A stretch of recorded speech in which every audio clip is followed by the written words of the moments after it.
experiment was begun by a scientist who discovered, quite by accident, these signals being sent. Please understand, they are safe as long as they are not discovered. A kill list was intercepted. It says everyone in this room will be dead. You're number 2 on the list. Well, who's number 1? An unknown, a civilian. Look out for Charlie. I want him down. Subversion is at an all-time high right now. They are trying to clean up the remnants of the things that they want off YouTube. They want to shut down BitChute and 4chan. And if they can't shut them down completely, they want them highly censored, and they want them just like everywhere else is now. They want to control the information, control the platform. And that's why it's important to study your enemy. I've talked about this a lot lately, but it's important. It's important to study what they are saying and how they are saying it. They come in the form of friends, enemies, debaters, worried about you guy, you know, the compliment sandwich. They're doing it to James Corbett. They're doing it to everybody. It's the same play. The play always stays the same. But it's important to study them because it's a window into what they do, how they operate, their intentions, and what their goals are. Don't call them out immediately. Play along. Because when you play along, you will get all the information you need. And speaking of information and misinformation and whatever, I talked about Paul Bennowitz a few videos ago. I'd like to talk about what was done to Paul Bennowitz, how it was done to Paul Bennowitz, and what they are failing to tell you about the story. We've talked about Paul Bennowitz in the past, but a lot of people don't know about him. Paul Bennowitz was a guy who was interested in UFOs and other things, but he ended up catching and analyzing these signals that he was catching off the base, both radio signals and audio signals. And the Air Force began an entire operation against him to subvert him as friends and distort and warp his information and how he perceived that information. What people don't realize is that there are actually 2 stories to the Paul Bennowitz story. A lot of people blame Richard Doty for driving him insane, but Richard Doty was a cog in the machine. There were actually 2 operations or more against Paul Bennowitz to drive him insane. And they did. They successfully discredited him, and they made him literally lose his mind, his business, everything. But it wasn't just Richard Doty. People blame Richard Doty for that, and it's ignorant and stupid. And all you have to do is read between the lines to find that information. So let's learn a little bit about Paul Bennowitz. A lot of people said he was a genius with electronics. He started picking up these bursts of information. He decided it was something to do with technology that wasn't ours. He was a good American, so he called up the Air Force base. They connected him with Richard Doty eventually. So they connected him with Doty and then began the operation. So here is Richard Doty, the professional government subverter. He's going to explain exactly what he encountered when he encountered Paul Bennowitz. Paul didn't know initially what he got. When he had gotten the first series of transmissions, he recorded them, and then he contacted the security officer for Kirtland. I began a dialogue with Paul, trying to find out everything he had. And as I did, then I learned that a lot of the information he had wasn't anything to do with a Soviet threat or some kind of hostile threat against Kirtland. It was information that he had gathered because of the fact he was a scientist and because he had sensitive and sophisticated equipment. He was collecting emissions coming from the base. And we had to decide on what we were going to do then. Were we going to allow this to happen, or we were trying to convince him otherwise? So they decided from there that they were going to convince him that this was aliens. But little did Richard Doty know that something else was going to happen. There was going to be a program underneath the program. And that is what documentaries like Mirage Men and other information out there leaves out. There were dual operations. Now there is a slip up in here where they mention it, but they don't get into it fully, and we're going to get there. Now here is Doty talking about his interaction with Bennowitz, and listen specifically to what he has to say about how easy it is to fool somebody who is a true believer. It's very important. The more he had contact with me and others within the intelligence community, the more he started analyzing the information. So we kind of planted the seed in Paul that what he was seeing and what he was hearing and what he was collecting was, in fact, probably maybe UFOs. And it was very easy to convince Paul. Paul was a World War II veteran. He's very patriotic. He always flew his flag. Those type of people you can convince that, listen, just telling Paul, you can't tell anybody else about this because this, they could get in the wrong hands. And so immediately Paul became a cooperating source, and he held everything that he had gotten in secrecy. This guy was totally fooled. He was totally subverted. He was totally, ultimately driven insane. But Doty, Bennowitz, and everybody around him are key to the information that floats around UFO circles to this day and MUFON. And what were they covering up? They were handing out, documents to people about genetically altering human beings. All these people were chipped in their heads, and they were being tracked and followed by aliens. All this misinformation, because they were doing those types of experiments, just not in the way that they were telling people.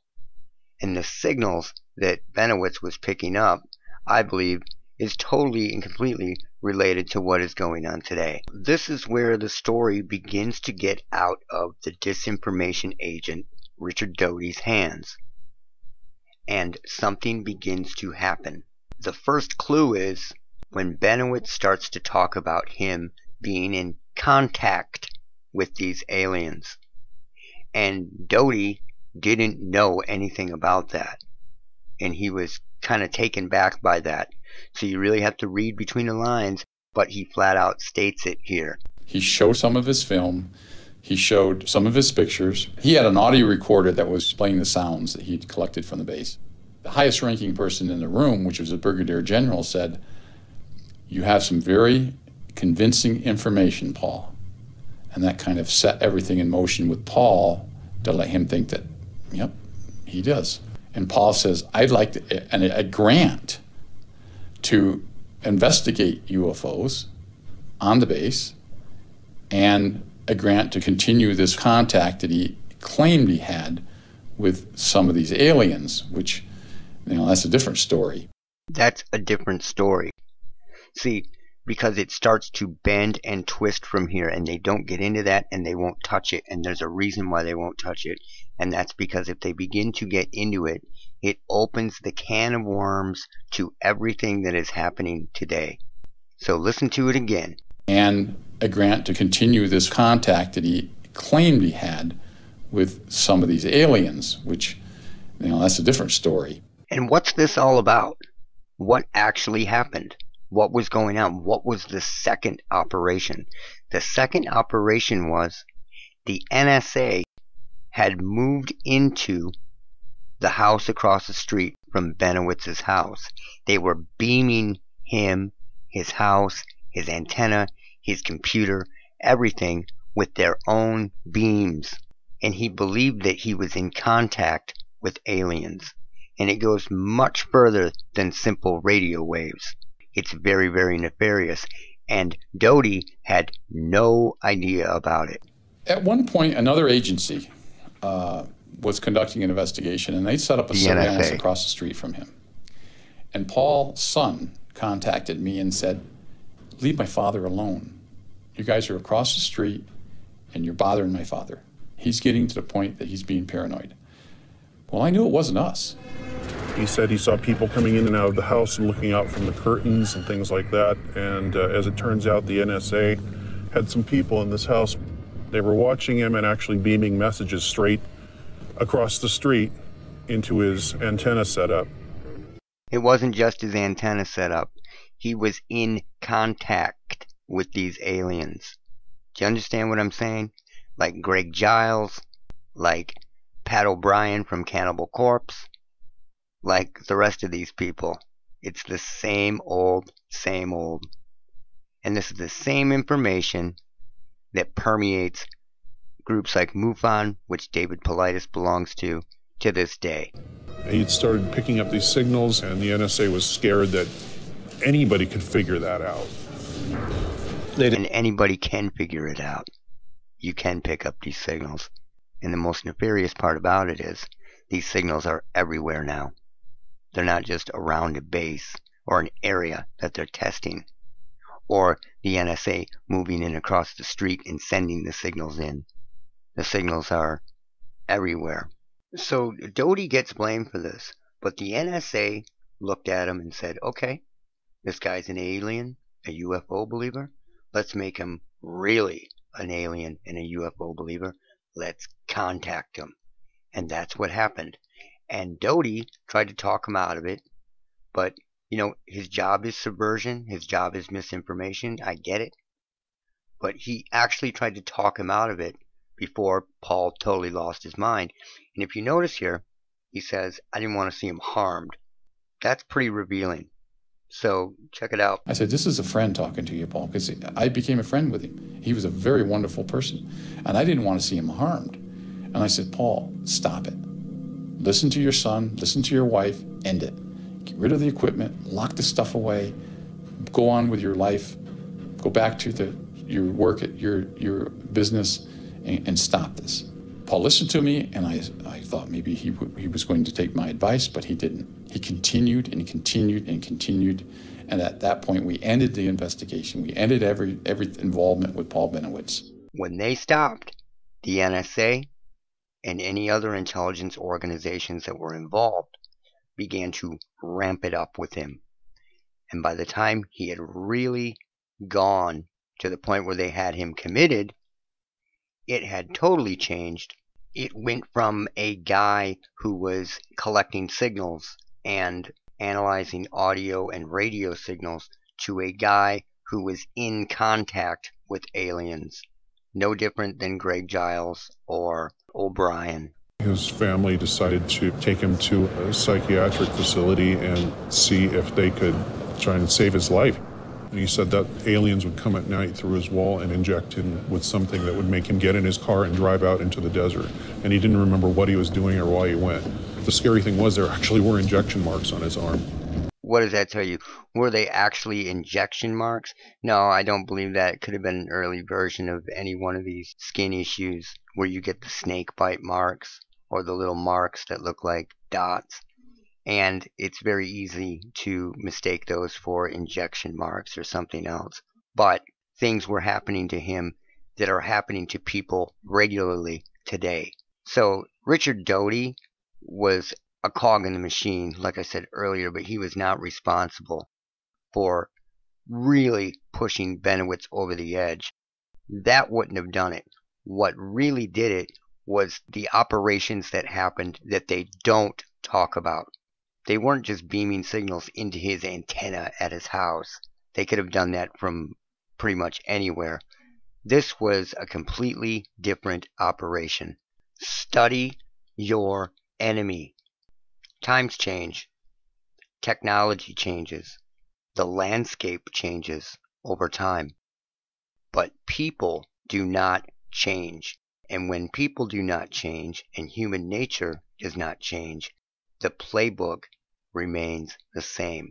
The playbook never changes.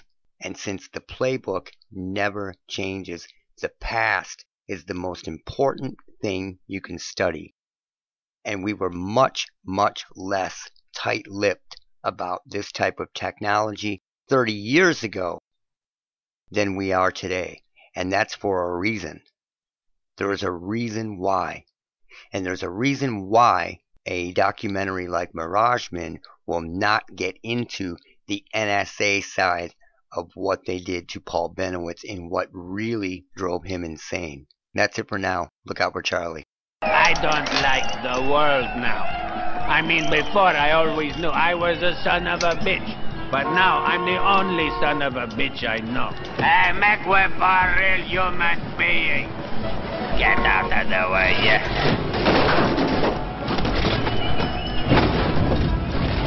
Look out for Charlie. I want that son of a bitch dead. I want him dead.